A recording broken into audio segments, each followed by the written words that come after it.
Radhe Radhe everyone. I hope आप सब अच्छे होंगे। मैं कविता जहांगीर अजमेर से। आज मैंने मेरे पहला क्लास लिया था सिलाई वाला। तो उसमें पहला ही क्वेश्चन था कि हम आए लेकिन लेकर क्या आए। आ तो गए वो, लेकिन अब हमें क्या क्या चीज़ें लानी होगी सिलाई में। तो आज मैं आपको सिलाई के सारे टूल्स दिखाऊंगी जो आप सीख रहे हो, तो आपको वो ज़रूरी है साथ रखना, क्योंकि वरना हर थोड़े थोड़े दिनों में एक एक चीज़ आप मार्केट खरीदने जाओगे, ऐसा पॉसिबल नहीं होता कि सीखने के साथ साथ अपन शॉपिंग करना भी रहे।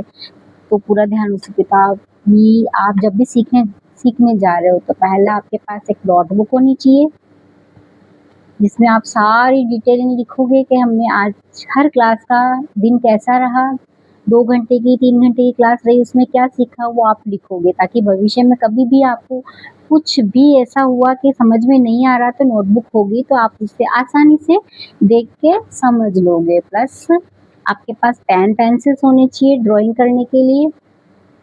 जो भी चीज़ हम बना रहे हैं अगर उसकी ड्राइंग अपने पास होगी तो उससे जल्दी समझने में आसानी होती है। दूसरा, सीरीज होनी चाहिए, कैंचियाँ होनी चाहिए। कैंचियाँ 2 होनी चाहिए। 2 क्यों होनी चाहिए?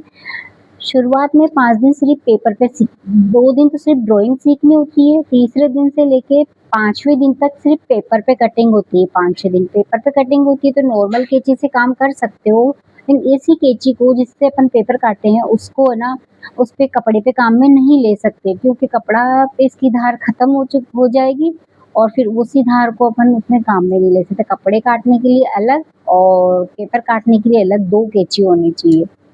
प्लस मेजरमेंट लेने के लिए एक इंची टेप होना चाहिए, क्योंकि 5 दिन बाद जब अपन कपड़े पे कटिंग करेंगे या पेपर पे कटिंग करें, सबसे पहले अपने को नाप लेना आना चाहिए, तो उसके अंदर अपने को मेजरमेंट की ज़रूरत पड़ती है, इसलिए ये भी ज़रूरी है। इसके बाद एक ऐसा बॉक्स मिलता है मार्केट में जिसपे कलरफुल्स चॉक्स होती है। इन चॉक्स से क्या होता है, पेन पेंसिल से जो निशान बनाते हैं ना वो निशान मिटते नहीं है। फिर क्लाइंट्स कहते हैं कि हमारे एक निशान बन गया कपड़े पे, से सबसे बेस्ट है ऐसी कलरफुल चॉक्स रखना। इन चॉक्स से आसानी होती है कि बनते बनते जब कपड़ा तैयार होगा तब तक वो निशान निकल जाएगा। प्लस अलग अलग कलर के थ्रेड्स होने चाहिए साथ में। जब कपड़े पे सिलाई सीखना शुरू करेंगे तो थ्रेड्स की ज़रूरत होती है। अलग अलग तरीके की सुइयाँ होनी चाहिए।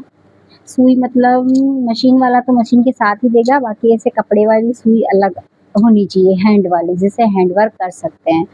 और बिगनर्स के लिए ऐसी स्केल्स सही रहती है राउंड शेप देने के लिए, क्योंकि कपड़े में अधिकतर कहीं ना कहीं शेप देने पड़ते हैं। तो ये वाला स्केल सबसे बेस्ट होता है सीखने वालों के लिए। जब जब अपन सीख लेते हैं उसके बाद तो कैसे भी शेप बना ही लेते हैं, हाथ को वैसी आदत हो जाती है बनाने की। यूँ। और एक होना चाहिए एस स्केल। ये बड़ी स्केल है, ये कम से कम 30 इंच का स्केल है। ये जब भी बड़ा नाप लेके लंबी लाइन खींचनी होती है तो ऐसे बड़ी स्केल की सहायता से आप जल्दी से कर लेते हो। बाकी इसके अलावा एक छोटी स्केल भी होनी चाहिए 12 सेमी वाली, 12 इंची वाली।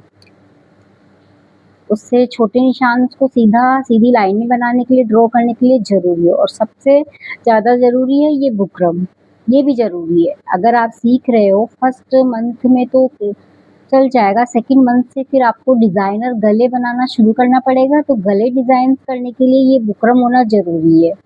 अगर ये नहीं होगा तो आप गलों को शेप नहीं दे पाओगे, डिज़ाइंस नहीं बना पाओगे। तो जो भी क्लासेस आज का हुआ हमारा, उसमें मैंने आपको बताया कि हमें को क्या-क्या चीज़ें चाहिए। तो आप जो भी सीख रहे हो प्लीज़ सारे टूल्स अपने साथ लाएँ। और आज का वीडियो कैसा लगा प्लीज़ कमेंट में बताना, और नए हो मेरे चैनल पे तो प्लीज़ सब्सक्राइब करना। राधे राधे।